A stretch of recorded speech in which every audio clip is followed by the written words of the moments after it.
Eid Mobarak everyone and আসসালামু আলাইকুম। কেমন আছেন সবাই? আলহামদুলিল্লাহ আমি ঈদে অনেক ভালো আছি। এটা ঈদের আগের দিনের ভিডিও। গরুগুলো বসে রেস্ট করছিল আর খাওয়া দাওয়া করছিল। গরুদেরকে দেখে কিন্তু মাশাআল্লাহ বলে দিবেন, সুন্দর সুন্দর গরু, তাই না? এমনিতে আমার প্ল্যান ছিল আমার রান্না বান্না সহ সব কিছু আপনাদের সাথে ডিটেলসে শেয়ার করব, কিন্তু এত ব্যস্ত ছিলাম যে পারা যায়নি ভিডিও করে রাখা রান্নার প্রসেসগুলো। এমনিতে তো আপনারা আমার সেমাইয়ের ভিডিওগুলো আগেও দেখেছেন, রেসিপি আকারে না থাকলেও কিছু কিছু ক্লিপ আকারে আপনাদের সাথে গত বছরের ঈদে শেয়ার করেছি কম বেশি। তো এদিকে আমি 2 রকমের নওয়াবি সেমাই আর একটা দুধ সেমাই রান্না করে ফেলেছিলাম, কিন্তু এবার একটু ডিফারেন্ট ওয়েতেই রান্না করেছি। আপনারা যদি আমার ডিফারেন্ট নওয়াবি সেমাইয়ের রেসিপি চেয়ে থাকেন তাহলে অবশ্যই কমেন্ট করে জানাবেন। আর আপনারা অনেকেই আছেন আমার ভিডিওগুলো ঠিকই দেখেন কিন্তু লাইক কমেন্ট কিছুই করেন না। আপনারা যদি একটু লাইক কমেন্ট করে আমাকে এনকারেজ করেন আমি অনেক খুশি হব। আর এই তো আপনাদের সাথে একটা স্ক্রিনশট শেয়ার করে দিয়েছি আমার গত বছরের ঈদের ব্লগগুলোর, আপনাদেরকে কমেন্টে লিঙ্কগুলোও শেয়ার করে দিব। আর এই তো আমার সব কাজকর্ম রান্নাবান্না শেষ করে দিয়ে আমি এদিকে মেহেদি লাগাতে চলে আসলাম। আর এদিকে লেবু আর চিনি দিয়ে একটা মিক্সচার রেডি করে নিচ্ছিলাম যেন ডার্কার হয় কালারটা। আর এদিকে আমি কাবেরি মেহেদি আর অর্গানিক মেহেদি দুটাই নিয়েছিলাম, কিন্তু লাস্টলি অর্গানিক মেহেদিটাই অ্যাপ্লাই করেছিলাম।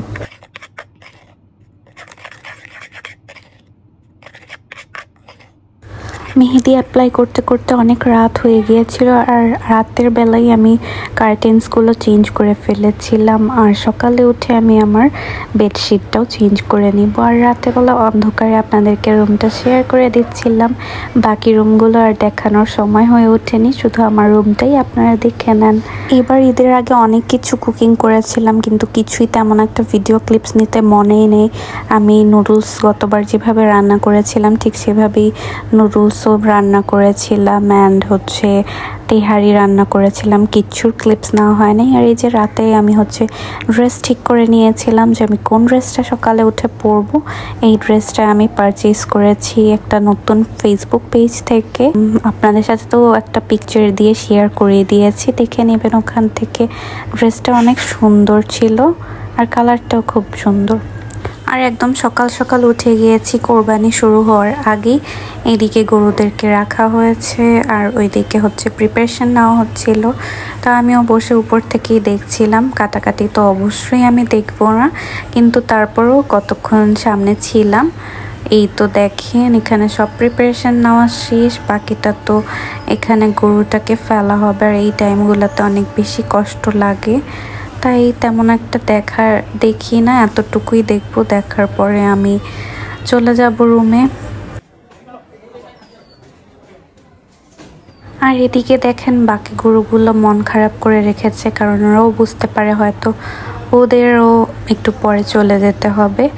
আর এদিকে দেখেন আমার রুম গুছানোর একদম কমপ্লিট, আর আমি বেডশিটটাও চেঞ্জ করে নিয়েছি। বাকি সব যা কাজ ছিল সব কমপ্লিট করে আমি শাওয়ার নিয়ে একদম রেডি হয়ে গিয়েছি।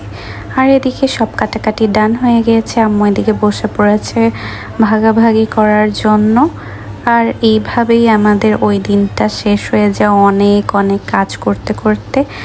আর এই দিকে দেখেন যে আমি হাই দিয়ে দিচ্ছি আর মেহেদি দেখাচ্ছি, আর এখানে যা কুকিং হয়েছিল সেটাও দেখাচ্ছি। এইদিকে সাথে সাথেই নিহারি বসায় দিয়েছিল, আর আরেক দিকে কলিজি দিয়ে গরুর গোস্ত বসানো হয়েছিল। আর এবার একটু দুইভাবে গরুর তরকারি রান্না করা হয়েছিল, একটা কলিজি সহ আর একটা কলিজি ছাড়া। আমি যেহেতু কলিজি খাই না তাই কলিজি ছাড়াও আম্মু রান্না করেছে।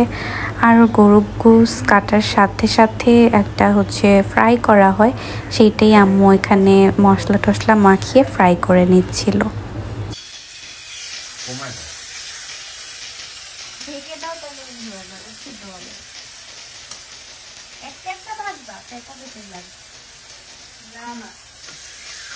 আমার আজকের ঈদের ব্লগটা আমি এখানেই শেষ করতে যাচ্ছি। আপনারা চুপি চুপি ভিডিও না দেখে ভালো লাগলে অবশ্যই লাইক দিয়ে দিবেন আর ঈদ মোবারক কমেন্ট করে দিবেন, আর সাথে জানাবেন আপনাদের ঈদটা কেমন কাটলো। আমার তো আলহামদুলিল্লাহ ভালোই কেটেছে। আর নেক্সট ডে আমি ঈদ আউটিং ব্লগ নিয়ে আসবো অনেকগুলো।